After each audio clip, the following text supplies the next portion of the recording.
And mounting anger at the Israeli government have spilled onto the streets of Tel Aviv.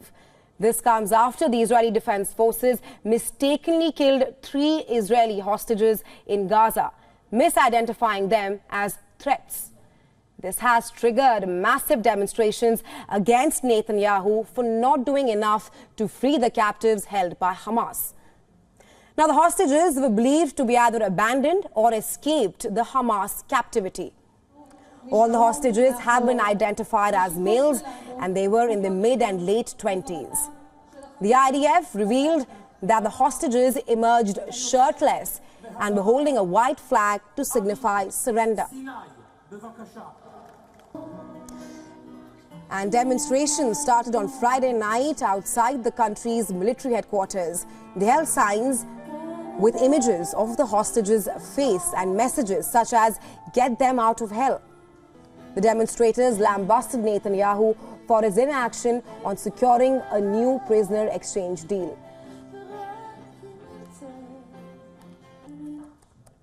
My reaction, first of all, was grief. These are families that I know personally and people that have been waiting so hopefully for their loved ones to return. And to me, it struck me in the heart, showing me that there's got to be a deal right now to bring them back, and that we have to do more things to help these people get out of this prison. The incident occurred while U.S. National Security Advisor Jake Sullivan was visiting the region. Moreover, U.S. President Joe Biden has also labeled Israel's bombing of Gaza indiscriminate. U.S. National Security Council spokesperson John Kirby called the hostages' deaths heartbreaking. However, he cautioned against making broader judgments about Israel's ability to conduct its campaign in the future. We certainly recognize the series. And for more on this, we are now being joined by Lieutenant Colonel Daniel L. Davis. He's a military expert and senior fellow for defense priorities. He's also the host of Daniel Davis Deep Dive on YouTube. Thank you so much for joining us on WION, Colonel Davis. Thanks for having me. Right, I want to first start by getting your insights on how precarious is the hostage situation right now, because Netanyahu, in his first televised address after killing the 3 hostages, has clearly said that Israel will dismantle Hamas and the war will continue. Yeah, he's very clear about the continued movement towards the culmination of the war. But just days prior to this tragedy, the Israeli government said that they're not even talking to Hamas. They actually withdrew their chief negotiator, said there would be no more hostage discussions, which was taking a lot of criticism from some of the family members of those hostages. And then immediately following this situation here, I think that pressure got really even higher. And then you saw the immediate return of the negotiations. And now then they're talking about it again. And I just can't imagine that Israel wouldn't have the highest priority of getting those hostages back, even above making tactical progress for the time being. Because the truth is, Hamas is not going anywhere. Israel can take the time. They don't need to rush this. They need to get those hostages back. I was just coming to that, Colonel Davis, on the mounting pressure on Netanyahu in Israel regarding an immediate hostage release deal. Can we now expect a change in Israel's strategy because as of now, Netanyahu has clearly said that it wants to eliminate Hamas and bring back the hostages both. But with the current situation at hand, can we expect Israel's strategy to change? Well, I mean, they're going to have to. They don't have any choice. They have to respond to this dynamic and very changing situation. And look, I mean, there's a two-way street here. So it's not just Israel saying they're going to get the hostages back. They've got to give something to get something. And the Hamas side is definitely in the driver's seat here because they possess them so that they can, try to extract high, some kind of high price for them.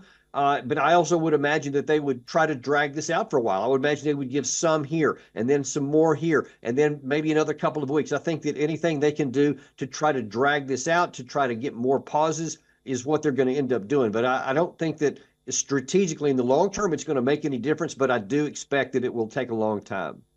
Right, Colonel Davis, following on the point you made there that you have to give something to get something right now, how possibly can a deal be struck at the moment? Because like you said, that Hamas is on the driver's seat, and Hamas has clearly said that there will be no hostage release until Israel accepts the militant group's conditions for an exchange, while Netanyahu has clearly been adamant on not conceding to such demands.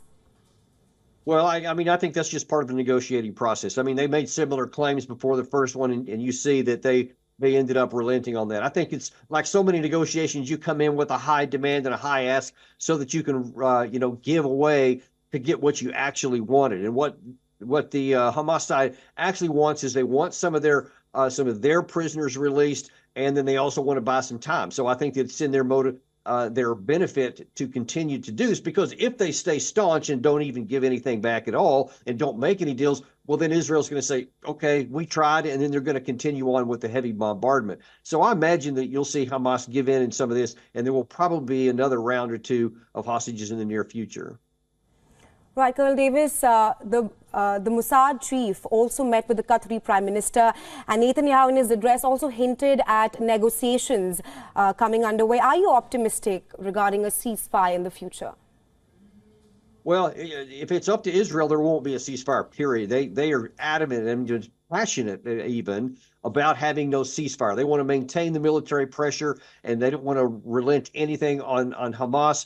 But the pressure on Israel is also mounting, and it's getting higher and higher. I mean, I think in your segment there before we came on, you're talking about how there was protests even in Israel itself, many of which calling for Netanyahu's removal. And of course, in Europe, there's lots more. You see European heads of state increasingly asking for those. And you're talking major allies like Britain and Germany and France, I believe. I'm sorry, France and Germany. And many in the United States are also asking. So the pressure is going up for Netanyahu to have some kind of ceasefire so that the innocent Palestinian civilians can at least take a breather and get some more aid in there, and to save their lives. And a lot of people just want the war to be over. And as long as Israel won't even agree to a ceasefire, then there's really not much of a prospect for that. Right, Colonel Davis, my last question to you. We spoke about the domestic pressure on Netanyahu, and like you mentioned, there's also growing international pressure on the Israeli Prime Minister. My question to you is that what role is the U.S. playing in all of this? Keeping in mind that Sullivan was in the region a few days ago, and now U.S. Defense Secretary Lloyd Austin has also left for West Asia. Yeah, the U.S. government is on a balancing act because they're trying to continue to give support to Israel. They're trying to give support to our European allies, even our Asian allies, who all have competing interests and desires in this matter. And you see there is a significant growing appetite in Europe among our most staunch allies for a ceasefire. So the United States can't be opposed to that, and also for Israel without taking some heat from one or both sides. So it's a tough situation. But I ultimately think that the U.S. is going to come down and probably agree with more of the European allies that some kind of ceasefire is in order here and something that's necessary. Otherwise, the killing of this innocent Palestinians is going to continue to go up, and then Israel could actually lose Western support. And that's much more valuable than any kind of temporary ceasefire. Right, Colonel Davis, thanks very much for taking our time and joining us here on WION. Always a pleasure to have you. Thank you for having me.